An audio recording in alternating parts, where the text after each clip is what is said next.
A Ghanaian official had said that Ghana and other developing countries could learn valuable lessons from China's achievements in agricultural development and poverty reduction.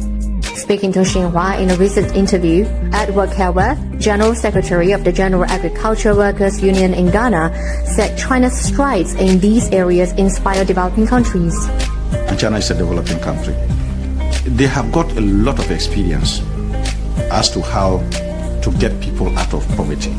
China is making impressive progress in getting their people out of poverty. We knew that the Chinese population hitherto were largely peasant farmers, and the structure is what we have here. We admire them for their progress they've made in lifting the lives of the peasant farmers.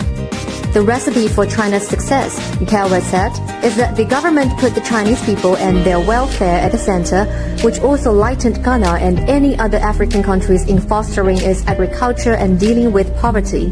He praised China's broad-based support for Ghana's development in the past and called for more support for the Western African country to achieve its sustainable development goals.